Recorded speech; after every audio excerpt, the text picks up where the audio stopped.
जयमस्य तथा नमस्ते हाम्रा आदरणीय दर्शक महानुभावहरू। आज हामी जयमस्य टिभीको अफिसमा छौँ। यहाँ आज हाम्रो बिचमा हुनुहुन्छ होसन्ना मण्डलीका सेवक प्रभुका दास राजु सुन्दास। उहाँसित आज म जयमस्य टिभीको सञ्चालक विशेष अन्तर्वार्ता लिन गइरहेका छौँ। आज हाम्रो अन्तर्वार्ताको विषय चाहिँ कोरोना महामारीको बिचमा कसरी प्रभावकारी सेवाकाई गर्ने बारेमा केन्द्रित हुनेछ। जयमसी राजु सर। जयमसी राजु जयमसी टेलिभिजनमा तपाईले मलाई बोलाएर र अहिले यो कोरोना भाइरसको महामारीमा पनि कसरी प्रभावकारी तवरले सेवागाई गर्न सकिन्छ भन्ने विषयमा तपाईले जिज्ञासा राखेर यसरी बोल्ने शुभ अवसर दिनुभयो र जयमसी टेलिभिजन हेरिराख्नुभएका सम्पूर्ण विश्वासी दर्शकहरू र सारा संसारभरिबाट जसले अहिले यो अवलोकन गरिराख्नु भएको छ, म हृदयदेखि विश्वास गर्दछु आजको अन्तर्वार्ताले तपाईको व्यक्तिगत जीवन, तपाईको पारिवारिक जीवन अनि तपाईको सेवाकाईको जीवन प्लस तपाईको व्यावसायिक जीवनमा पनि एउटा ठुलो ऊर्जा मिल्ने छ भन्ने कुरामा म विश्वस्त छु। अनि राजु सर, हजुर ठुलो एउटा मण्डलीको सेवक पनि हुनुहुन्छ हैन? थुप्रै सेवा नेपालमा हजुरले पुर्याइराख्नु भएको छ र हजुरको सेवाकाईको बारेमा केही बताउन मिल्छ हाम्रो दर्शकहरूलाई? हजुर धेरै धन्यवाद। म आजभन्दा 25 वर्ष अगाडिदेखि हजुर पूर्णकालीन सेवकको रूपमा होसना मण्डली आमा अथवा माउ मण्डलीमा सेवाकाई गरिरहेको छु र हामीले यो 25 वर्षको अवधिमा मण्डली स्थापना गर्ने, त्यसपछि अगुवाहरूलाई तालिम दिने, त्यसपछि बाइबल कलेज, अनि त्यसपछि रेडियो, अनि त्यसपछि आएर सङ्गीत अनि पुस्तक प्रकाशनदेखि लगाएर विभिन्न तवरले नेपाली इसाई समाजलाई सेवा गर्ने काम हामीले गरिरहेका छौँ र टाइम टाइममा देश विदेश ठाउँ ठाउँमा गएर तपाईँको चाहिँ आत्मिकी सेवा गर्ने, तालिमको अगुवाई गर्ने, बोल्ने काममा पनि म लगनशील तवरले लागिरहेको छु र त्यसको साथसाथै सामाजिक काममा पनि हामीले निकै ठुलो भूमिका खेलिरहेका छौँ, जसको कारणले गर्दा नेपालको अत्यन्तै उपेक्षित समुदायको बिचमा एउटा ठुलो ज्योति ल्याएर गाउँ गाउँमा सामाजिक रूपान्तरण भइरहेको छ। प्लस यो स्कुल कलेज पनि हाम्रो विभिन्न ठाउँमा छ, स्थापना गरिरहेका छौँ र मैले तपाईँले सोधिसकेपछि एउटा सानो जानकारी दिएको मात्र हो। तर आज हामी जे छौँ प्रभुको अनुग्रहमा र परमेश्वर कृपामा हामीले परमेश्वर र मानिसहरूलाई फाइदा पुग्ने कामहरू गरिरहेका छौँ र यो सानो संक्षिप्त जानकारी दिने शुभ अवसर दिनुभयो, यसको लागि पनि म धन्यवाद भन्न चाहन्छु। हजुरहरूले जो पश्चिम नेपालमा जो सेवाकाई सामाजिक सेवा गर्नुभयो हैन? हजुर। त्यहाँबाट धेरै बालबालिकालाई ल्याउने अनि यता पढाउने, साथसाथै उनीहरूलाई आफ्नो खुट्टामा उभ्याउने, यो सेवाकाईलाई विभिन्न अरू सेकुलर मिडियाले पनि प्राथमिकता साथ कुनै समय स्थान दिएका थिए। हजुर। त्यो बारे अलिक प्रश्न पार्न मिल्छ कि? मिल्छ हजुर। तपाईँको चाहिँ मैले आजभन्दा 10 वर्ष अगाडि हामी विशेष गरी पश्चिम र त्यसपछि आएर मध्यपश्चिम र सुदूरपश्चिममा छरपुष्ट रहेका वादी समुदायका मानिसहरूलाई सेवा पुर्याउने काम हामीले गरेका छौँ।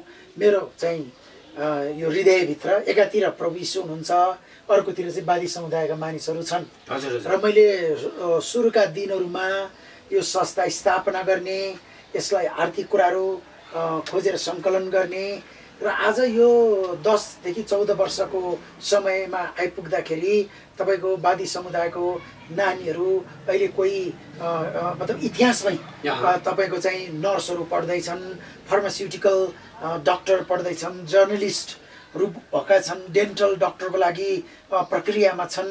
त्यसपछि आएर म धेरै उदाहरण दिनुभन्दा एउटा गाउँको नाम म बताउन चाहन्छु, जो चाहिँ तपाईँको चाहिँ के अरे सुर्खेतको झुप्रा खोलामा अवस्थित गाउँबाट हामीले त्यो ठाउँबाट धेरै नानीहरू ल्यायौँ। आज त्यो ठाउँमा 100% हजुर वादी समुदायका हाम्रा छोरी महिलाहरूले एसएलसी पास गर्नेदेखि लिएर त्यो गाउँबाट पहिलो पटक ब्याचलर डिग्री पढ्ने महिला पनि हाम्रै संस्थाबाट उत्पादन भएको छ भने अब पछिल्लो चरणमा आएर चाहिँ मेरो कामको लोड भएको कारणले गर्दा अहिले म सामाजिक कामबाट राजीनामा दिएर यो काम चाहिँ अरूलाई हस्तान्तरण गरेर अहिले चाहिँ म पछिल्लो चरणमा आइसकेपछि तपाईँको चाहिँ मण्डली केही सेवाकाईमा समर्पित भएको छु भने वादी समुदायकै हाम्रो सबभन्दा पहिला भेट भएको बहिनी को नाम अहिले म यहाँ उच्चारण गर्न चाहन्छु, हन्ना वादी, जो चाहिँ पहिलो वादी महिलाको रूपमा अमेरिका, युरोप र एसियाका विभिन्न देशहरूमा गएर वादी समुदायको बिचमा पहिलो पटक अवेरनेस ल्याउने नानीको रूपमा परिचित छन् भने उनी अब चाहिँ एक राजनीतिक कर्मी बन्ने क्रममा आफूलाई लगनशील बनाएर अगाडि बढिराख्नु भएको छ भने अब चाहिँ हामी आफै वादी समुदायको ग्रासरुट लेभलमा गएर काम गर्नुभन्दा पनि यो नानीको तपाईँको आफ्नै नयाँ अभियान सुरु भएको छ र यो अभियानबाट चाहिँ हामी वादी समुदायको गाउँमा नानीहरू काठमाडौँ ल्याएर पढाउनुभन्दा पनि अब समुदायमा नै आर्थिक उन्नति गर्नको लागि काम गर्ने र अहिले पछिल्लो चरणमा आइसकेपछि यो कैलालीको बलचौरमा झनै 9 करोड रुपियाँ बराबरको वादी समुदायमा एकजनालाई झनै 22 लाख रुपियाँ बराबरको घर निर्माण गर्ने काम सुरु भएको छ। एउटा नमुनाको घर हामीले बनाएका छौँ र नेपाल सरकारले तपाईँको झनै 50% भन्दा बढी साझेदारी गर्नुभएको छ भने हाम्रो संस्थाबाट 50% को साझेदारीमा अब त्यहाँ रहेका 1400 झनै 72 जना वादी समुदायका मेरा आमा बुवाहरूलाई निकै ठुलो योगदान पुग्ने छ भन्ने कुरामा मैले आशा गरेको छु।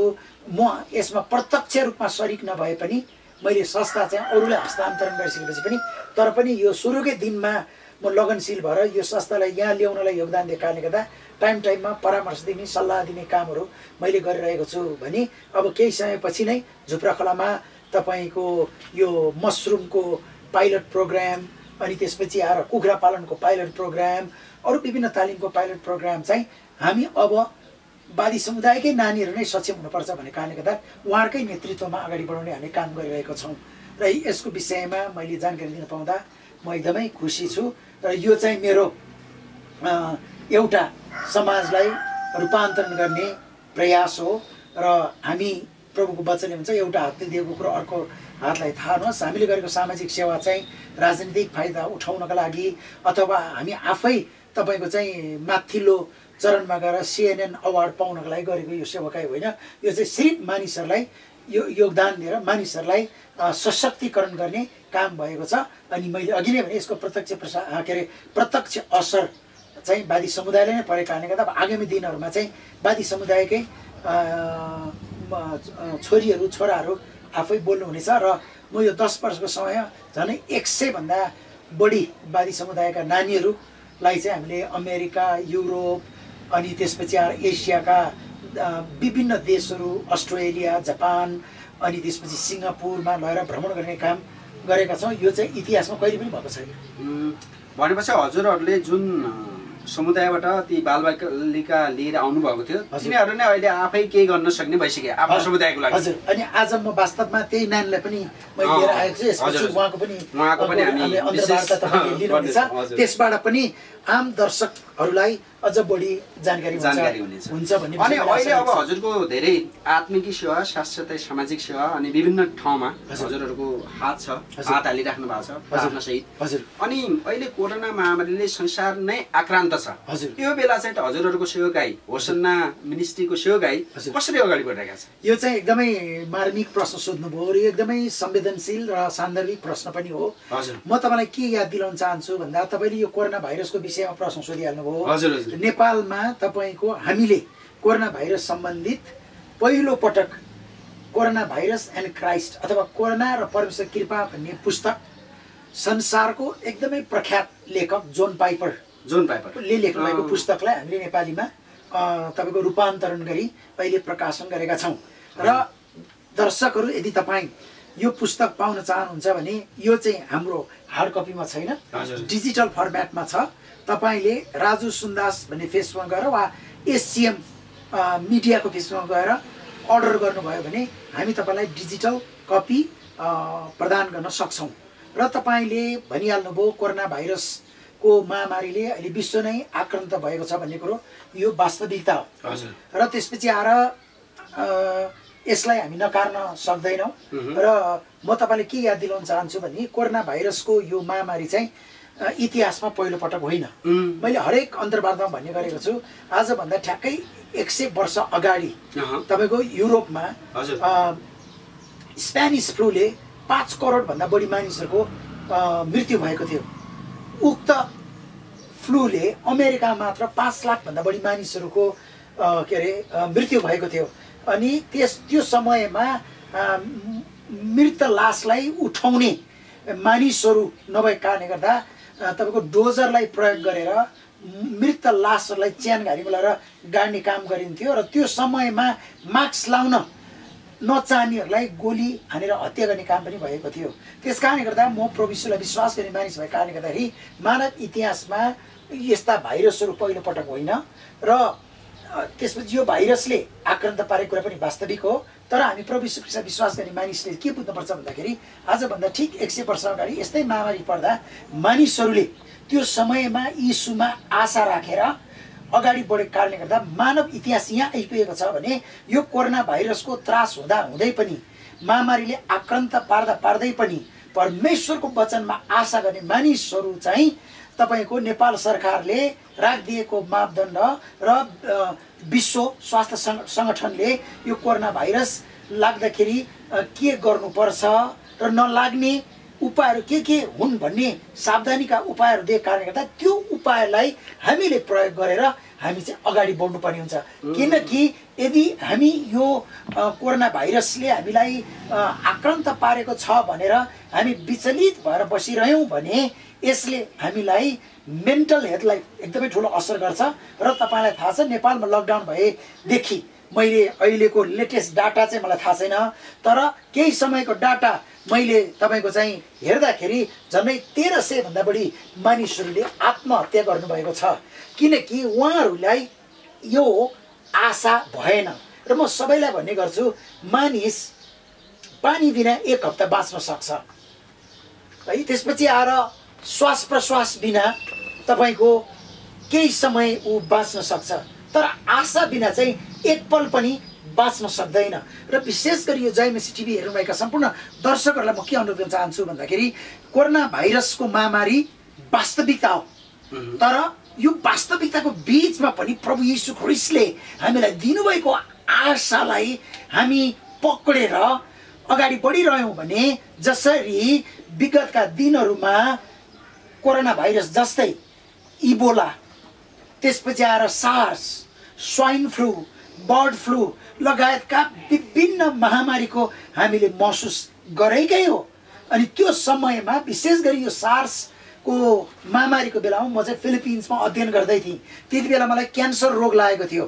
क्यान्सर रोग लागेको कारणले म आफै प्राणघातक क्यान्सर रोगको सामना गरिरहेको थिएँ। प्लस त्यो सार्स पनि श्वास प्रश्वाससँग सम्बन्धितकै रोग भएको कारणले गर्दाखेरि मलाई धेरैजनाले निराश बनाएका थिए। तर त्यो समयमा पनि मैले परमेश्वरमा आशा रहेको कारणले गर्दा मैले क्यान्सरबाट पनि विजय पाएँ र त्यो सार्स जस्तो महामारीबाट पनि म सुरक्षित नेपाल फर्केर आएँ।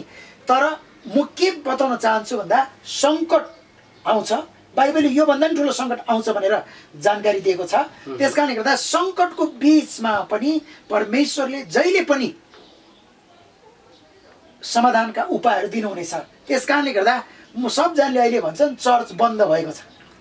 वास्तवमा अहिले चर्च बन्द भएको छैन। चर्च बन्द भएको छैन, चर्च गर्ने तरिका चाहिँ परिवर्तन भएको छ। अब पहिला चाहिँ विश्वासीहरू चर्चमा आउँथे, अहिले चाहिँ चर्च विश्वासीकोमा पुगेको छ, घर घरमा पुगेको छ, सोफामा पुगेको छ, तपाईँको जुममा पुगेको छ, मेसेन्जरमा पुगेको छ। अनि प्लस आधुनिक प्रविधिलाई प्रयोग गरेर चर्च चाहिँ अत्यधिक बढेर गएको छ। र पछिल्लो चरणको डाटालाई तपाईँले हेर्नुहुन्छ भने तपाईँको कोरोना भाइरस आएदेखि तपाईँको चाहिँ नास्तिक मानिसहरू, अमेरिकामा चाहिँ चर्चको औचित्य छैन भन्ने मानिसहरूले चाहिँ 55% मानिसहरूले चर्चलाई खोजेका छन्। र अहिले गुगलमा सबभन्दा बढी खोजिएको शब्द भनेकै यीशु ख्रीष्ट चर्च शब्दहरू छन्। भनेपछि एकातिर कोरोना भाइरसको महामारी त छँदैछ, अनि चर्चमा सङ्गति नभएको कारणले गर्दा हामी विचलित भएको जस्तो देखेको पनि छ। तर अर्कोतिर चाहिँ आधुनिक प्रविधिका बाटो खोलेर परमेश्वरले पास्टर लगायत यो चाहिँ तपाईँको फेसबुक युट्युबका मानिसहरूलाई प्रयोग गरेर परमेश्वरको वचन चाहिँ घर घरमा सोफामा गाडीमा चाहिँ पुर्याइदिएको छ। त्यस कारणले चर्च बन्द भएको होइन, चर्च गर्ने तरिका परिवर्तन भएको कारणले गर्दा प्रभुको वचन चाहिँ सबै ठाउँमा पुगेको छ। अनि त्यसको ज्वलन्त उदाहरण चाहिँ जयमसी टेलिभिजनमा अहिले भइरहेको अन्तर्वार्ता पनि हो। भनेपछि होसन्ना चर्चले पनि यसरी नै जुमबाट हजुर विभिन्न सोसल मिडियालाई प्रयोग गरेर हजुर विश्वासीहरूलाई घर घरमा सेवा आत्मिक सेवा दिने काम गरिरहेका छन्। अब मेरो चर्चको विषयमा कुराकानी गर्दा चाहिँ म पनि तपाईँको यो सोसियल मिडियामा अत्यन्तै के अरे इन्ट्रेस्टेड छु। त्यस कारणले मेरो चर्चमा यसको विषयमा अत्यन्तै मानिसहरूलाई ज्ञान छ। त्यस कारणले म आफै मात्र होइन, मेरा मण्डलीका विभिन्न अगुवाहरू, त्यसपछि जवान भाइ बहिनीहरूले आधुनिक प्रविधिलाई प्रयोग गरेर उहाँहरू चाहिँ एकले अर्कालाई उत्साह दिने काम गर्नुभएको छ। र म तपाईँलाई यो कुरा पनि बताउन चाहन्छु, मैले यो लकडाउनको समयमा 99% चाहिँ विश्वासीलाई फोन गर्ने उत्साह दिने काम गरेको छैन। किनकि तपाईँको हाम्रो नेपालको एउटा के सिस्टम छ भन्दाखेरि टाउको दुखे पनि पास्टरै जानुपर्ने, अस्पतालमा बिरामी भए पनि पास्टरै जानुपर्ने, र तपाईँको यो भर्खर जन्मिएको नानीहरूलाई तपाईँको अहिले डाइपर लाउने चलन छ नि। त्यस कारणले गर्दा नेपाली चर्चले चाहिँ डाइपर सेवकाई अथवा प्याम्पर सेवकाई भनेर खालि धपधपाई गर्ने काम गरेको कारणले यो कोरोना भाइरसको लकडाउनमा चाहिँ अब 25 वर्ष भइसक्यो मैले विश्वासीलाई सिकाएको, बाइबल कलेजको मार्फत, चेलापनको मार्फत, मण्डली स्थापनाको मार्फत। अब चाहिँ यो लकडाउनले चाहिँ सबैजनाले 20औं वर्ष अगाडिदेखि खाएको परमेश्वरको वचनमा बलियो छ कि छैन भनेर एकदमै जाँच गर्ने मौका पाएको कारणले गर्दा म चाहिँ एकदमै खुसी छु। यो समयमा कुनै पनि विश्वासीहरू बिरामी भएको छैन र कुनै पनि विश्वासीले मलाई भेट्न आउनु पर्यो भनेर फोन पनि गर्नुभएको छैन। भनी मलाई आशा छ अरू चर्चमा पनि अहिले विश्वासीहरूले आधुनिक प्रविधिका माध्यमहरू प्रयोग गरेर आफूलाई बलियो बनाउँदै अगाडि बढिराख्नु भएको छ भन्ने कुरा पनि म विश्वस्त छु। अनि हजुरलाई अहिले भनौँ न, अहिले धेरैजना कोरोना लागेको कारण मरेका छन् होइन, संसारभरि लाखौँ मान्छे मरिसके, अमेरिकामा एकदमै नम्बर 1 भएको छ। हजुर अनि अब तपाईँ प्रभुको एकदम सशक्त दास हुनुहुन्छ। हजुर तपाईँलाई कोरोना मलाई लाग्यो यस्तो प्रार्थना गरिदियो भनेर कतै देश विदेशबाट फोन आएको छ? अत्यन्तै धेरै फोन आएको छ। यस्तो यो बारे अब हजुरले कोरोना मरिजाओस् भनेर हटिजाओस् भनेर केही प्रार्थना गर्ने सौभाग्य मिलेको छ? मैले चाहिँ धेरै प्रार्थना गरेको छु। अब अहिले पछिल्लो चरणमा तपाईँको चाहिँ मैले अत्यन्तै सम्मानित गर्ने मेरा साथी पास्टर केशव आचार्य कोरोना भाइरस मरिजाऊ भन्ने कारणले गर्दा अहिले पुलिस हिरासतमा हुनुहुन्छ होइन। अब मैले चाहिँ उहाँले त एकचोटि गर्नुभयो होला, तैले मैले भित्रभित्र चाहिँ कोरोना भाइरस मरिजाओस्, कोरोना भाइरस हटेर जाओस् भनेर करोडौं पटक प्रार्थना गरेको छु। अब म तपाईँलाई राष्ट्रिय तथा अन्तर्राष्ट्रिय जगतमा जोडिएको कारणले गर्दाखेरि यो जब अमेरिकामा कोरोना भाइरसको महामारी बढेर गयो त्यो समयमा मैले कोरोना भाइरस लागेका मानिसहरूलाई प्रार्थना गरेँ। कतिजना मान्छे निको हुनुभयो र त्यसपछि आएर उहाँहरूले धन्यवाद पनि भन्नुभयो। कतिजनालाई चाहिँ निको हुन्छ भनेर प्रार्थना गर्दा उहाँहरू बित्नु पनि भएको छ। अब म तपाईँलाई के बताउन चाहन्छु भन्दाखेरि कोरोना भाइरस हजुरले प्रार्थना गर्दा धेरैजना निको भएको गए पनि ताजा छ। म अब त्यो धेरैजना भनेर त मैले यो संख्या त मैले सङ्कलन गरेको छुइनँ। एभरेजमा मलाई अमेरिकामा भएका नेपाली विश्वासी दाजुभाइहरूले चाहिँ मलाई तपाईँको राति 2 बजी पनि फोन गर्नुभएको छ, राति 12 बजी पनि फोन गर्नुभएको छ। र मैले उहाँहरूलाई के प्रेरणा दिन्छु भने तपाईँले याद गर्नुपर्ने कुरो के छ भने अहिलेसम्म भएका महामारी मध्येमा तपाईँको कोरोना भाइरसबाट चाहिँ मान्छे मर्दैन। 95% कोरोना भाइरस लागेको मान्छेहरू मर्दैनन्। यो सर्न चाहिँ छिटो सर्छ तर मर्ने चाहिँ एकदमै स्लो छ। अब मेरो अमेरिकामा तपाईँको चाहिँ अत्यन्तै मलाई माया गर्ने मेरो सेवकाईमा आर्थिक लगानी गर्ने मानिसहरूलाई कोरोना भाइरस भयो र तर हामीले प्रार्थना गर्दै जाँदाखेरि अरूको जस्तो उहाँहरूलाई सङ्कट भएन, ज्वरो पनि घटेर जाने, सिँगानहरू धेरै नबग्ने त्यसरी चङ्गाई पाएको छ भने अरू अलिक वृद्ध अवस्थामा भएकाहरू जो चाहिँ पहिले नै दीर्घ रोगीहरू हुनुहुन्थ्यो उहाँहरूलाई चाहिँ प्रार्थना गर्दाखेरि पनि उहाँहरू निको हुनु भएन, यो उहाँहरू चाहिँ बित्नु भयो। तर अब म क्रिस्चियनको सन्दर्भमा के भन्न चाहन्छु भन्दाखेरि यो कोरोना भाइरसले चाहिँ कुन धर्मको हो, कुन जातको हो, कुन देशको हो भन्ने कुरो भन्दैन। यो जसलाई पनि लाग्न सक्छ, चिन्दैन पनि, यो जसलाई पनि लाग्न सक्छ र यो चाहिँ अननोन शत्रु हो। त्यस कारणले यो शत्रुले सबैलाई आक्रमण गरेको छ। तर म के चाहिँ बताउन चाहन्छु भन्दा क्रिस्चियनलाई यदि कोरोना भाइरस युजल्ली लाग्दैन, किनकि परमेश्वरले यस्तो महामारीबाट जोगाउँछु भनेर भजन सङ्ग्रह 91 मा परमेश्वरले प्रतिज्ञा गर्नुभएको छ र बाइबलमा उत्पत्तिदेखि प्रकाशसम्म 7000 प्रतिज्ञाहरू छन् र त्यो प्रतिज्ञाहरू हामीले दाबी गरेर हिँड्दाखेरि कुन ठाउँमा कोरोना भाइरस लाग्छ, कुन ठाउँमा लाग्दैन। अब म तपाईँलाई के बताउन चाहन्छु भन्दाखेरि प्रभुको वचनले के भन्छ भन्दाखेरि विश्वासीको सुरक्षाको लागि परमेश्वरले अनगिन्ती स्वर्गदूत हाम्रो सुरक्षाको लागि खटाउनुहुन्छ भनेर बाइबलले भनेको छ। त्यस कारणले गर्दा प्रभुको वचनले के भन्छ भने तिम्रो पालको छेउमा कुनै अनिष्ट हुने छैन भनेछ। पालको छेउमा भनेपछि हामी पालभित्र बस्नु पर्यो। तर धेरैजना पालभित्र नबसिकन पालभित्र गएर मास्कै नलाउने, सेनिटाइजर प्रयोग नगर्ने भने यो रोगले आक्रमण गर्न सक्छ। यस्तो विषयमा हामी परमेश्वरलाई परीक्षा गर्न सक्दैनौँ। र दोस्रो खण्डमा यदि विश्वासले कोरोना भाइरस लगाइहालेछ भने पनि त्योसँग लड्नको लागि परमेश्वरले शक्ति दिनुहुन्छ, इम्युनिटी पावर दिनुहुन्छ, शक्ति दिनुहुन्छ। र त्यो कारणले गर्दा धेरैजना मान्छे निको भएको छन्। र अब कतिजना मान्छेको मृत्यु भएको छ त्यसप्रति म उहाँहरूलाई संवेदना प्रकट गर्न चाहन्छु। यो मृत्युको पीडाले ल्याएको चोटप्रति मेरो दुःख, मलाई पनि दुःख लागेको छ। तर क्रिस्चियनहरू कोरोना भाइरस लगाएर मरिहालेछ भने पनि हामी अरू जस्तो विचलित र आश्रयित हुनु पर्दैन, किनकि हामी मरिसकेपछि कहाँ जान्छौँ भन्ने कुरोको निश्चयता, ग्यारेन्टी छ। त्यसलाई बाइबलले महिमित आशा, जीवित आशा, अनन्तको आशा भनेर प्रमाणित गरेको छ। किनकि उहाँहरूसँग हाम्रो भेट अवश्य हुनेछ। त्यस कारणले पीडा हुँदा हुँदै पनि हामीले ख्रिस्टमा आशा राखेर अगाडि बढ्ने प्रशस्त प्रेरणा चाहिँ प्रभुको वचनले दिन्छ।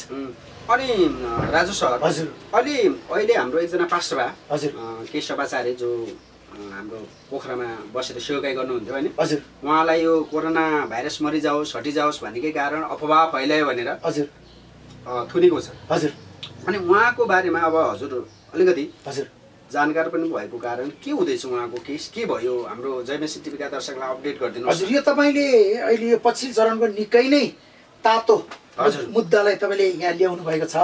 यो प्रश्न जोड्नु भएकोमा म तपाईँलाई मुरी धन्यवाद भन्न चाहन्छु।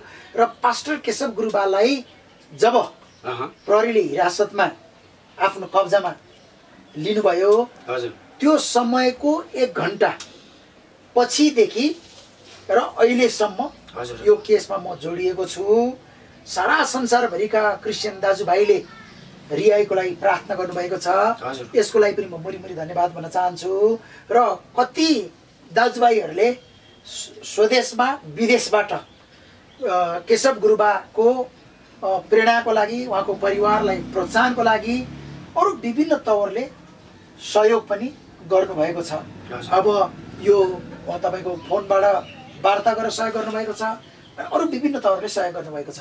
र यो सुरुको दिनदेखि आजको दिनसम्म यो केसलाई एनसिएस तपाईँ नेपाल क्रिस्चियन सोसाइटीले तपाईँको चाहिँ अग्रभूमिमा भूमिका खेलेको छ, हेर्दैछ। त्यसको एकजना सक्रिय सदस्य म पनि हो। त्यस कारणले गर्दाखेरि समय समयमा हामीलाई अरू इसाई जगतका दाजुभाइहरू, अग्रजहरूले पनि हामी पनि पहल गर्छौँ भन्ने कुरो पनि हामीलाई गरिराख्नु भएको छ। र म एउटा कुरो चाहिँ यहाँ आधिकारिक रूपमा के जानकारी दिन चाहन्छु भन्दाखेरि यो केसलाई तपाईँको सम्हाल्नको लागि चाहिँ एनसिएसले अग्रणी भूमिका खेलिरहेको छ। र त्यसमा वर्णबास श्रेष्ठ चाहिँ हाम्रो यसको प्रमुख व्यक्ति हुनुहुन्छ र उहाँको नेतृत्वमा हामीले काम गरिरहेका छौँ। र पछिल्लो चरणमा आइसकेपछि तपाईँको अब केही समयपछि उहाँको के अरे केसको विषयमा बहस हुनेछ डोल्पामा। र अहिले उहाँलाई यो हिरासतबाट रिहाई गर्नको लागि सबभन्दा गाह्रो भनेको चाहिँ लकडाउनले चाहिँ बहानाबाजी गरेको छ, एकदमै बहानाबाजी गरेको छ। दोस्रो तपाईँको यो कोरोना भाइरस र लकडाउनको समयमा हामी क्रिस्चियन दाजुभाइहरू हामी चाहिँ बाइबलको अधीनमा परमेश्वरको वचनको अधीनमा बस्नुपर्ने कारणले गर्दा हामीले अरूले जस्तो आन्दोलन गर्ने, सरकारलाई दोस्याउने, सरकारको विरुद्धमा नबोलेको कारणले गर्दाखेरि चाहिँ क्रिस्चियनहरू कतै चुपचाप लाएर बसेका हुन्, केही गरेका छैनन् कि जस्तो देखेको होला। तर भित्रभित्रबाट हामीले प्रयास गरिरहेका छौँ, प्रार्थनासहित गरिरहेका छौँ। यदि नेपाल सरकारले समयमा यो केसलाई सम्हाल्न सकेन भने नेपालमा भएका विश्वासीहरू, विशेष गरी क्रिस्चियन समुदायका दाजुभाइहरूले तपाईँको भोलि बाटोमा आएर सरकारको विरोध गर्न पर्यो भने यो एउटा डरलाग्दो अन्तर्राष्ट्रिय खबर बन्न सक्छ र हाम्रो देशको मानवाधिकार र संविधानमाथि नै ठुलो प्रश्न चिन्ह खडा हुन सक्छ। तर कोरोना भाइरसले सताइरहेको बेलामा, लकडाउनको बेलामा हामीले चाहिँ सरकारलाई तपाईँको चाहिँ त्यो अवरोध सिर्जना गर्ने त्यस्तो काम हामीले गर्न हुँदैन भनेर हामी चुपचाप लाएर अनुशासित ढङ्गले न्यायको बाटो खोजिरहेका छौँ र हामी त्यसको प्रयास गरिरहेका छौँ। अनि हामी सबजनाले प्रार्थना गरौँ सरकारले यो हाम्रो कुरा समयमा सुन्नुहुनेछ र केशव गुरुबाले कोरोना भाइरस र यो लकडाउन हुनुभन्दा धेरै पहिला अगाडि फेब्रुअरीको महिना आफ्नो चर्चमा बोलेको कुरालाई स्क्यान्डल बनाएर यदि सरकारले अन्याय गर्नुभयो भने तपाईँको चाहिँ यो देशमा अर्को एउटा विकराल अवस्था आउन सक्छ। तर हामी त्यो पक्षमा छैनौँ। सरकारले समयमा कुरा बुझेर हामीलाई उचित न्याय दिनेछ भन्ने विषयमा हामी आशावादी छौँ। अनि राजु सर, कतिजना क्रिस्चियन के भन्दैछन् भने केशव आचार्य गुरुबाको उसमा जुन सर्वोच्च अदालतमा रिट हाल्यो नि, त्यो नै एउटा के अरे सरकारले रिफ्युज गर्यो नि होइन, त्यसलाई के भन्छ, त्यसलाई क्यान्सल गरिदियो। त्यो चाहिँ दुर्भाग्य भयो, त्यस्तो गर्न नहुने भन्ने हाम्रो एक थरी क्रिस्चियनहरू छन्। त्यो के हो त, त्यो बारे अलिक अब म तपाईँलाई के बताउन चाहन्छु भन्दाखेरि हामीले यो लकडाउनको समयमा हामी सरकारको अधीनमा बस्नुपर्ने हुन्छ। र त्यसको साथसाथै केशव गुरुबाको धर्मपत्नी लगायत उहाँका साना नानीहरू, साना नानीहरू छन्। नानीहरूले बुवा खोजेका छन्, उहाँको धर्मपत्नीले श्रीमान खोज्नु भएको छ र उहाँ चाहिँ सामाजिक सञ्जालमा अत्यन्तै प्रख्यात भएका कारणले गर्दा देश विदेशका मानिसहरूको ठुलो चासो रहेको छ। र त्यसपछि आएर उहाँको मण्डलीले आफ्नो अभिभावक गुमाएको छ, पास्टर खोजिरहेको छ। र त्यसपछि आएर हामीले न्यायको ढोका ढकढकाउने क्रममा हामी सर्वोच्च अदालतमा पुगेका हौँ। र जसले अहिले सर्वोच्च अदालतमा तपाईँको यो केस जाहेर गर्नु नै ठुलो विडम्बना हो भनेर तपाईँको हजुर भनेर बोल्नलाई सजिलो छ, गर्नलाई गाह्रो छ। तर त्यो गर्नलाई कति समय लाग्यो, कति रुपियाँ पैसा लाग्यो, कसरी हामीले ज्यानलाई बाजी राखेर हिँड्नु पर्यो भन्ने कुरोको अर्थ तपाईँको यहाँ नभए पनि परमेश्वरले स्वर्ग गइसकेपछि त्यसको हिसाब किताब गर्नु होला। तर इसाई जगतका केही आफूलाई नाम चलेको र क्रिस्चियन हक हितको लागि मैले मात्र ठेका लिएको छु भनेर जहाँ पाएँ त्यही सार्वजनिक वक्तव्य दिएर हाम्रो टिमलाई अवहेलना गर्ने काम गरेको छ। यस्तो वक्तव्यबाजीको अन्त होस् भन्ने पनि म जयमसी टिभीबाट सम्पूर्ण दर्शकहरूलाई अनुरोध गर्न चाहन्छु। भनेपछि अब जो अहिले कोरोना महामारीमा हजुर भनौँ न, अब जो केस लागेको छ हाम्रो पास्टर केशव आचार्यज्यूलाई, हजुर अब त्यो गर्दै हामीलाई हराउँदै ल्याएपछि हजुर यो केस हामी इन्टरनेसनल अदालतमा लैजान सक्छौँ कि सक्दैनौँ? के छ? होइन, त्यस्तो चाहिँ अब अहिले नआओस् भन्ने हो प्रार्थना। हजुर होइन, यस्तो होइन। अब म तपाईँलाई के याद दिन चाहन्छु भने अब अहिले यो केस विचाराधीन अवस्थामा छ, जिल्ला अदालतमा होइन, विचाराधीन अवस्थामा छ। सबै कुरो निर्णय भइसकेको छैन। यो विचाराधीन अवस्थामा एउटा जिम्मेवार लिडरको हैसियतले मैले सबै कुरो बोल्न मिल्दैन, यो हावादारी कुरा हुन सक्छ। त्यस कारणले गर्दा नेपाल सरकारले नै नेपाली पास्टरलाई न्याय दिने हो। त्यस कारणले हामी नेपाल सरकारको नीति नियम र संविधानको अधीनमा रहेर हामी न्याय खोजिरहेका छौँ। त्यसपछि म विश्वस्त छु नेपाल सरकारले नेपाली इसाई समाजका विश्वासीहरूलाई, धर्मगुरुहरूलाई सम्मान गरेर न्याय दिन्छ भन्ने विषयमा म विश्वस्त छु। हामी त्यो न्यायको ढोका कानुनी तर्फबाट ढकढकाइरहेका छौँ। त्यस कारणले गर्दाखेरि यो गफ लाउनको लागि, दबाब दिनको लागि, तपाईँको चाहिँ फुर्ती लाउनको लागि बोल्ने शब्दहरू हुन्। फेसबुकतिर भाइरल हुन्। हजुर हो, त्यही हो। अब अहिलेको चाहिँ त्यस्तै नै जस्तो। हजुर अरे पास्टरमा हजुर अब अहिले कतिजना, अब एक थरी पास्टरको त त्यस्तो बिजोग छ। हजुर अर्को थरी पास्टरहरू हिजो मात्र मलाई 2-3 जनाले फोन गरे हैन। हजुर उहाँहरू भन्दैछ ल न गुरुबा हामीले भाडा तिर्न नसकेर बिजोग भयो। हजुर हामी भाडाको मण्डली हजुर हेरिदिनु पर्यो, तपाईँहरूले गरिदिनु पर्यो, तपाईँ जस्तो अब यसो गर्न सक्ने पास्टरहरूले भनेर भन्दैछन्। हजुर अब त्यस्ता पास्टरहरूको बारेमा हामी के गर्न सक्छौँ त? अब हामीलाई सल्लाह हजुरको कस्तो राम्रो सल्लाह छ यो। अब नेपालमा धेरै मण्डलीहरू हजुर प्रभुको दर्शन पाएर सुरु भएको छैन। हजुर धेरै मण्डलीहरू, हजुर कुनै मण्डलीहरू अर्को पास्टरलाई देखाउँछु भनेर फुर्ती लाएर सुरु भएको छ, फुटाएर लगेर, कुनै फुटाएर लगाएर सुरु भएको छ, कुनै तपाईँको म पनि गर्न सक्छु भनेर सुरु भएको छ। अब नेपाल सरकार र ब्याङ्कबाट सिकौँ। अब साना ब्याङ्कहरू सञ्चालन हुन सक्दैन भनेर मर्ज भएका छन् भने त्यस कारणले यो 10 जना 20 जना 30 जना परिवार मात्र रहेर कोठाकोठामा भएको मण्डलीहरूले आफ्नो मण्डली बन्द गरेर तपाईँको चाहिँ 5-10 वटा मण्डली एकै ठाउँमा मर्ज भएर अब चाहिँ ठुलो तरिकाले अगाडि बढ्ने दिन आएको छ। अब कोरोना भाइरसले पाठ सिकायो भन्छन् क्रिस्चियनहरूले। अब के पाठ सिकायो?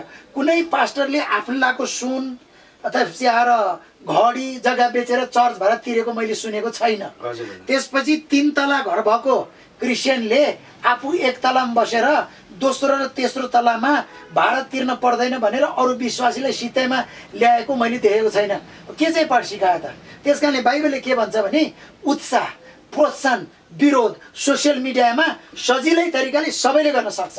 त्यस कारणले म के बिन्ती गर्न चाहन्छु भने यदि तपाईँ भाडा तिर्न सक्नुहुन्न भने अब तपाईँको पास्टरले मात्र चर्चको जिम्मा लिने कुरो भएन, अनि विश्वासीले जिम्मा लिनु पर्यो। अब म तपाईँलाई याद दिलाउन चाहन्छु, मेरो चर्च लकडाउनबाट बन्द भएको झन्डै अब 4 महिना हुन आँटिसक्यो, जसले गर्दा मलाई दशांश भेटीमा 40 लाख रुपियाँ घाटा लागेको छ। तर अब म चाहिँ एउटा जिम्मेवार मण्डलीको पास्टर र समर्पित विश्वासीहरूको पास्टर भएको कारणले गर्दाखेरि हाम्रो सयौँको सङ्ख्यामा ठाउँमा घरेलु सङ्गतिको सानो तरिकाले सङ्गति भएको कारणले गर्दाखेरि म तपाईँलाई जान्छु, मेरो एउटा 10 जना भएको सङ्गतिमा भएको विश्वासीले 80,000 भन्दा बढीको चामल किनेर रात दिएको छ भने उनीहरूले मण्डलीको बिजुलीको भाडा तिर्नुपर्छ, पास्टरलाई तलब दिनुपर्छ, फुल टाइम काम गर्ने मान्छेलाई तलब दिनुपर्छ भनेर 10 जनाको सानो सङ्गतिको मान्छेले 80,000 को रात दिएर 50,000 60,000 दशांश भेटी ल्याएर दिएको छ। अब मेरो चर्चको सन्दर्भमा चाहिँ अझै 1 वर्ष लकडाउन भएछ भने पनि मेरो चर्च चाहिँ बन्द हुने, त्यसपछि आएर भाडा तिर्न नसक्ने अवस्था छैन। तर यसको लागि मैले 25 वर्ष मेहनत गरेको छु अनि सिकाएको छु र चर्चमा मान्छेहरू छन्। अब त्यसरी नै हाम्रो नेपालको सबभन्दा ठुलो मण्डली मध्येको एउटा मण्डली पर्छ, त्यो तपाईँलाई थाहा छ। हाम्रो 1 करोड त कुमारी ब्याङ्कमा लोन मात्र छ। ब्याङ्कले हामीलाई लोन नतिरेको 4 महिना भइसक्यो र हाम्रो दशांश भेटी छैन। तर ब्याङ्कलाई पनि हामीले कुराकानी गरेका छौँ, तपाईँलाई दिनुपर्ने रकम भन्दा हाम्रो सम्पत्ति अत्यन्तै धेरै छ कि हाम्रो सबै सम्पत्ति लगेर तपाईँको 1 करोड लिनुहोस्, बाँकी पैसा दिनुहोस्, होइन भने यो विषम परिस्थितिमा तपाईँले सहनुपर्छ भनेर ब्याङ्कले शुद्ध कुरा बुझेको छ। साना ब्याङ्कहरू पनि मर्ज भएका छन् भने यो कोरोना भाइरसको लकडाउनमा पास्टर गुरुबाहरू मैले तपाईँलाई तल होच्याएको होइन, यदि दर्शनै नभइकन सुरु गर्नुभएको छ, झगडामा सुरु गर्नुभएको छ, म पनि गर्छु भनेर तपाईँले त्यत्तिकै देखाउनलाई फुर्ती लाउनलाई गर्नुभएको छ भने यो कोरोना भाइरसबाट सिकौँ र सानो चर्चहरू मर्छौँ। र विशेष गरी मेरो क्षेत्रमा तपाईँहरू हुनुहुन्छ भने लकडाउन खोलिसकेपछि मेरो चर्च चाहिँ अब 8 देखि 10 बजेसम्म हुन्छ। यदि तपाईँहरूको भाडा तिर्न सक्नुहुन्न भने मेरो चर्चमा चाहिँ त्यो क्षेत्रका मान्छेहरूले भाडा नतिरिकन मेरो चर्चमा मेरो समयदेखि बाँकी समय अरू 5 वटा चर्चले मेरो चर्चमा सेवा गर्न सक्छ, म त्यसको भाडा लिन सक्दिनँ। अनि पास्टर अब अहिले कोरोना महामारीको बीचमा हजुर अब हजुरले धेरै कुराहरू भन्नुभयो होइन हजुर अब छोटकरीमा संक्षेपमा हजुर हामी इसाई समुदायको तर्फबाट हजुर अर्थात् परमेश्वरका जनले कसरी प्रभावकारी सेवा गर्न सक्छन् अब तपाईँको यो कोरोना आध्यात्मिक क्षेत्रमा पनि अर्थात् सोसल क्षेत्रमा पनि हजुर अब म चाहिँ के बिन्ती गर्न चाहन्छु भन्दाखेरि अब म यो कोरोना भाइरसको समयमा मलाई चाहिँ लकडाउन जस्तो लाग्छ छैन हजुर हजुर किनभने विगत 3 महिनादेखि यही लकडाउनको समयमा मैले सुसमाचार प्रचार गर्ने काम गरेको छु, बप्तिस्मा दिने काम गरेको छु, बिहा दिने काम गरेको छु, मृत्यु सेवामा गएको छु। अनि त्यसको साथसाथै यो 3 महिनाको समयमा हामीले 10,000 भन्दा बढी मानिसहरूलाई तपाईको राहत बाँड्ने काम गरेका छौँ। यो कुनै मान्छेले हामीलाई रुपियाँ पैसा दिएको होइन, नेपाली मानिसहरूले नै हामीलाई रुपियाँ पैसा दिएर हामीले यो राहत वितरण गरेका छौँ भने अब म के बिन्ती गर्न चाहन्छु त्यसको साथसाथै अब आर्थिक कुराहरू एकदमै तसनस भएर गएको कारणले गर्दा मैले मेरो आर्थिक कुराहरू सम्हाल्नको लागि विश्वासीहरूलाई अब कोहीले इन्टरनेटको माध्यमबाट बिजनेस गर्ने, त्यसपछि आएर खेतीपातीमा काम गर्ने र पछिल्लो चरणमा आएर मैले 27 रोपनी जग्गामा आफै लगनशील भएर धान रोपेको छु। यो धान चाहिँ तपाईँको 400 मुरी धान उत्पादन हुन्छ, जसले गर्दा हाम्रो संस्थामा 400 भन्दा बढी नानीहरू आबद्ध छन्, उनीहरूले खाना खान पाउँछन्। तपाईँले केही समयपछि हन्या बहिनीको अन्तर्वार्ता लिनुहुन्छ, उहाँ आफैले च्याउको खेती गरिराख्नु भएको छ। त्यसपछि आएर हाम्रा विश्वासीहरूलाई जसको चाहिँ तपाईँको बिजनेसहरू बिग्रिएको छ उहाँहरूलाई मैले 4 बजे उठेर तपाईँको चाहिँ तरकारी मन्डी, फलफुल मन्डीमा गएर तरकारी लिएर आएर अनि त्यसपछि बिहान सबैले बेचेर आफू पनि खानी दुखम भएकाहरूलाई पनि खानिदिने र त्यसबाट मेरो एउटै विश्वासीले दिनको 4,000 सम्म नाफा गरेको छ। सयौंको संख्यामा हामीले योभन्दा पहिला अब वैदेशिक रोजगार हाम्रो लागि विकल्प थियो, अब हामीले चाहिँ एउटै विकल्प सोच्नु भएन, हामीले चाहिँ विभिन्न विकल्पहरू सोचेर के गर्दाखेरि चाहिँ क्रिएटिभ आइडिया लगाएर काम गर्नु पर्यो भनेपछि त्यो कुरो मेरो लागि सम्भव छ भने सम्पूर्ण विश्वासीलाई पनि सम्भव छ। तर अब लकडाउनले घरभित्रै बसेर प्रार्थना गर्ने बानी बसेको छ, उपवास बस्ने बानी बसेको छ, त्यसपछि धेरै खाएर भुँडीहरू ठुलो भएर एक्सर्साइज नगरिकन भएको सबै कुराहरू सिद्धिएर गएको छ भने यो चाहिँ एकदमै बुद्धिहीनता हुन्छ। अब म तपाईँलाई अन्तमा प्रभुकै वचनबाट के भन्न चाहन्छु भन्दा तपाईँलाई थाहा छ मिश्रमा ठुलो अनिकाल पर्ने थियो, त्यो चाहिँ प्रभु यीशुलाई मात्र थाहा थियो। तर त्यो विषम परिस्थितिलाई सम्हाल्नको लागि परमेश्वरले एकदमै तितो बाटोबाट योसेफलाई मिश्रमा लिएर जानुभयो। उनलाई आफ्नै दाजुभाइले अन्याय गरे, खाडलमा पारियो, त्यसपछि आएर तपाईँको के अरे मिश्रको राजाको श्रीमतीले अत्यन्तै पीडादायी आरोप लगाए, उनी जेलभित्र परे। त्यो सबै परिस्थितिको बाटो भएर परमेश्वरले योसेफलाई त्यहाँ लिएर जानुभयो। तर उनले परमेश्वरको वचन सुने कारणले गर्दा अनिकालमा समस्या पर्छ भन्ने कारणले गर्दा सकालमा उनले सबै कुरो जोगाए र त्यसपछि अनिकालमा त्यो जोगाएको कुराबाट उनले आफू पनि खाए, अरूलाई पनि खुवाए र उनलाई पीडा तवरले बदनाम गर्ने दाजुभाइलाई अन्नको बोराको माथि चाँदीको कचौरा हालेर उनले दाजुभाइलाई दिए। त्यसकारणले बुद्धिवान क्रिस्चियनले चाहिँ अहिले कोरोना भाइरस भयो भनेर हेर्नुहोस्, हामीले ध्यान दिनुपर्ने कुरा चाहिँ चामल सिद्धिएको छैन, रुपियाँ पैसा सिद्धिएको छैन, ग्यास सिद्धिएको छैन, पेट्रोल सिद्धिएको छैन, तपाईँको चाहिँ फलफुल फल्न छोडेको छैन। अब मैले भने तपाईँको चाहिँ विश्वासी एकै ठाउँ भेला नभए पनि तपाईँको चाहिँ यसरी सामाजिक सञ्जालको मार्फत उत्साह दिने काम भएको छ। परमेश्वरले अन्याय गर्नुभएको छैन क्या, तर सक्रिय बुद्धि लाएर रुपियाँ पैसा कमाउनुको लागि चाहिँ परमेश्वरले उत्तम उपाय दिनुहुनेछ। र जय मेसी टेलिभिजन हेरेर बस्नुभएका सम्पूर्ण दर्शकलाई म के बिन्ती गर्न चाहन्छु भन्दा तपाईँहरू अल्छी भएर त्यसपछि आएर गरिब नहुनुहोला। यीशुले अदनको बगैँचामा चाहिँ सुरुको दिनमा मानिसलाई चाहिँ गोडमेल गर्न राख्नु, गोडमेल भनेकै माटोमा हातलाई फोहोर गर्न राख्नुभयो।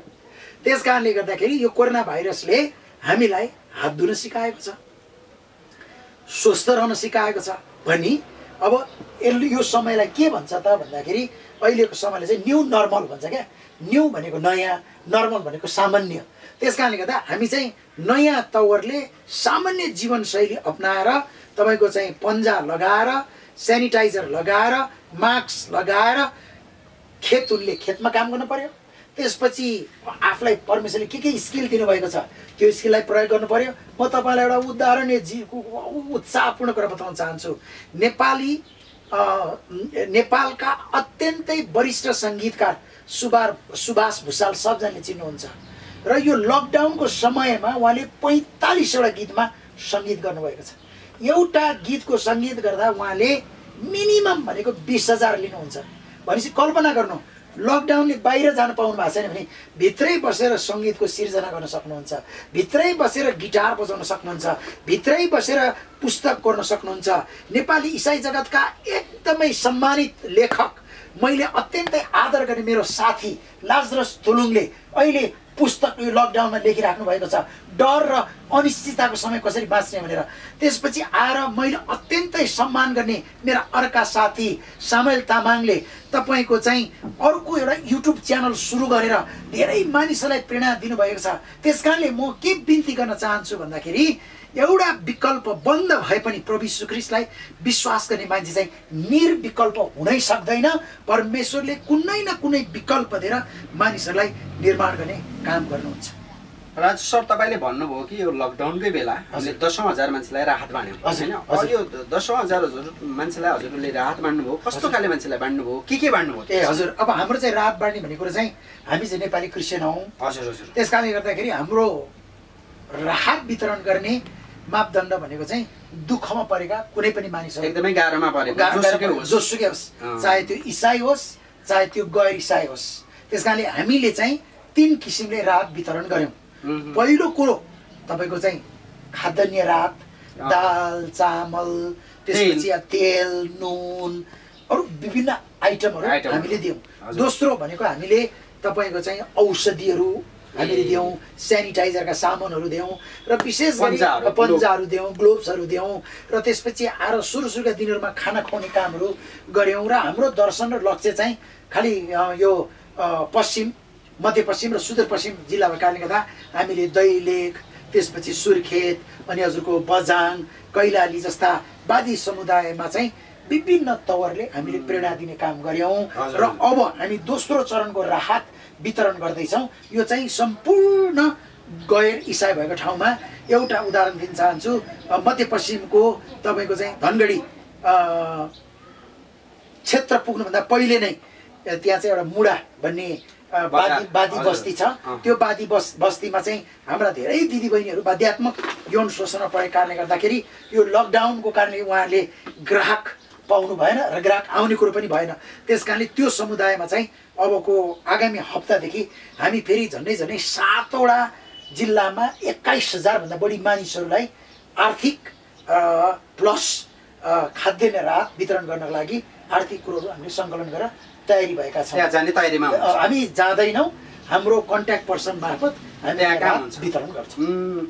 अनि तपाईँले अस्ति एउटा टेलिभिजनको इन्टरभ्यूमा हजुर अब हाम्रो सेवकाई चाहिँ यो कोरोना जाओस् कि नजाओस् रहोस्, हामीले यसलाई एडजस्ट भएर यसलाई पचाएर सेवकाई गर्नुपर्छ, सेवकाईमा रमाउनुपर्छ भन्नुभएको थियो। यो बारे हाम्रो जेएमसी टिभीका दर्शकलाई अलिक प्रश्न पारिदिनु। हजुर, यो एकदम राम्रो कुरा मैले भनेको होइन, यो चाहिँ उपदेशक 3 अध्यायले भनेको छ।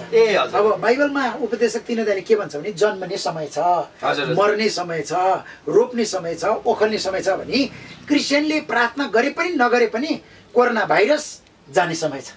त्यस कारणले म के बिन्ती गर्न चाहन्छु भन्दाखेरि जसरी एचआइभी एड्स रोग लाग्दाखेरि मान्छेले के गर्यो भने रोग लाग्छ, के गरेन भने रोग लाग्दैन भन्ने कुरो थाहा पाएर त यो एड्स जस्तो शत्रुसँग सामना गरेर त आइपुगेको छ त। हजुर, इबोलासँग के अरे सामना गरेर त आइपुगेको छ त। विगतका स्वाइन फ्लू, बर्ड फ्लूसँग सामना गरेर आइपुगेको छ त। भनेपछि अहिले पनि हामी न्यू नर्मल लाइफस्टाइलमा अझ म जोड दिएर के बिन्ती चाहन्छु भने कोरोना भाइरस लाइफस्टाइलमा अब आउनुपर्छ।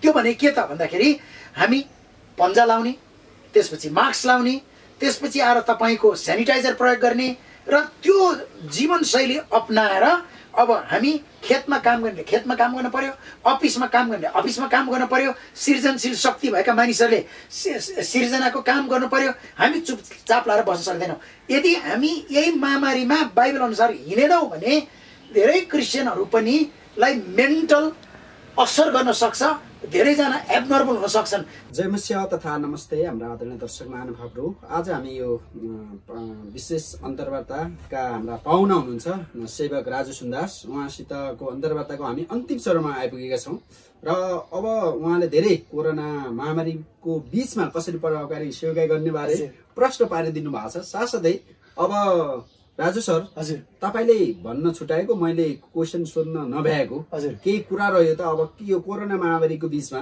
एकदमै प्रभावकारी आशिषपूर्ण सेवाकाई गर्ने केही छुटपुट कुराहरू केही छ? यो अब छुटपुट केही पनि छैन। हजुर, हजुरले पनि सोध्नुपर्ने प्रश्न सोध्नुभयो जस्तो लाग्छ। मैले पनि उत्तर दिएको जस्तो महसुस भएको छ। अब मैले भन्छ प्रभावकारी सेवाकाई गर्ने एउटै उपाय भनेको चाहिँ परमेश्वरको आवाज सुन्ने र आफ्नो हृदयको आवाजलाई पछ्याउने र मान्छेलाई प्रभाव पार्ने भन्ने तीनटा कुराले हो। हेर्ने कुराले, सुन्ने कुराले र बोल्ने कुराले। मैले अस्ति एउटा इन्टरभ्यूमा भनेको थिएँ, अहिले संसारभरि दारी पाल्ने प्रचलन आएको छ है। दारी सबैले, तपाईँको मुभी स्टार सबैले दारी पालेका छन् र त्यो दारी पालेको फिल्म सबैले हेरेको कारणले गर्दाखेरि सबैजनाले दारी पालेर नक्कल गरेका छन्। भनेपछि हेर्ने कुराले, सुन्ने कुराले र देख्ने कुराले मान्छेलाई त्यति ठुलो प्रभाव पार्छ भने अहिले तपाईँहरू यदि यो समयमा प्रभावकारी तरिकाले सेवाकाई गर्नुहुन्छ भने सबभन्दा पहिलो परमेश्वरको आवाज सुन्नुहोस्। मिश्रीहरूले परमेश्वरको आवाज सुनेर हिँड्दाखेरि 40 वर्षको त्यो मरुभूमिको यात्रामा बाइबलले भन्छ तिनीहरू कहिले भोको भएनन्, तिनीहरूको जुत्ता कहिले च्यातिएन, तिनीहरूले कहिले ठोकर खाएन। र दोस्रो कुरो, तपाईँको हृदयको आवाजलाई पछ्याउनुहोस् र यो समयमा जो पाइ त्यहीले बोलेको वचन नसुन्नु होला। तपाईँले वचन सुन्दा प्रभुतिर तपाईँ समर्पित हुनुहुन्छ र जिउनलाई आशा बढेर जान्छ भने यो समयको वचन हो। अब म तपाईँलाई याद दिलाउन चाहन्छु, सुन्नुहोस् है। अब तपाईँलाई सङ्कट परेको छ भने तपाईँले अयुबको पुस्तक पढ्ने होइन क्या। सङ्कटको बेलामा चाहिँ यौसुको पुस्तक जस्तो साहसिक हौ, बलवान हौ भने पढ्नुपर्छ। तर अब त्यस कारणले त अहिले तपाईँको यो निराश भएको बेलामा चाहिँ तपाईँको चाहिँ अयुबको पुस्तक पढेर साथीहरूले धोका दिएको कुराहरू बसेर आफूलाई पीडित बनाउने होइन। बाइबलले भन्छ हरेक कुरोको समय छ। त्यस कारणले गर्दा कोरोना भाइरस आउने पनि समय छ, कोरोना भाइरस जाने पनि समय छ। तपाईँ विचलित भए पनि, तपाईँ गीत बजारभित्र नाचे पनि, तपाईँले रोइ पश्चाताप गरे पनि, अब प्रभु खोइ त भनेर प्रश्न सोधे पनि कोरोना भाइरस जान्छ र अन्तमा कोरोना भाइरस चाहिँ अन्तको चिन्ह होला। तर यही नै प्रभु यीशु ख्रीष्टको र्याप्चर र दोस्रो आगमनको समय चाहिँ होइन भन्ने कुरो पनि म जोड दिन चाहन्छु। र म हृदयदेखि जयमसी टेलिभिजनलाई अन्तमा धन्यवाद भन्न चाहन्छु र तपाईँले यो विशेष अन्तर्वार्ता लिनुभयो, तपाईँलाई धन्यवाद। र सम्पूर्ण दर्शकहरू, तपाईँले आज मैले बोलेका कुराहरूबाट आशा जगाउने कुरामा तपाईँलाई टेवा मिल्नेछ भन्ने कुरो म विश्वस्त छु। र त्यसपछि आएर तपाईँले जयमसी टेलिभिजनलाई लाइक गर्नुहोला, सेयर गर्नुहोला, सब्सक्राइब गर्नुहोला। उहाँले विभिन्न टेक्निकल च्यालेन्जहरूको माझमा पनि विश्वासीहरूलाई प्रेरणा दिने काम गर्नुभएको छ। यो आजको अन्तर्वार्ता पनि प्रेरणाको स्रोत भएको छ भन्नेमा आशावादी हुँदै तपाईँहरूबाट बिदा हुन चाहन्छु। जय मसी। हुन्छ, हजुरलाई धेरै धन्यवाद हाम्रो जयमसी टिभीमा विशेष अन्तर्वार्ता दिनुको लागि। यो लकडाउनको एकदमै गाह्रो बेलामा पनि आइदिनु भयो र हजुरको सेवाकाईमा अझ प्रभुले आशिष दिउन् र यो एकदमै गाह्रो परेका मान्छेहरूलाई सहायता गर्दै हुनुहुन्छ, अप्ठ्यारो परेका मान्छेहरूलाई सहायता गर्न जाँदै हुनुहुन्छ। त्यहाँ प्रभुले आशिष र सुरक्षा सबै कुरा गर्नुभएको होस्। प्रभुले आशिष दिउन्। जय मसी, जय मसी, जय मसी, जय मसी।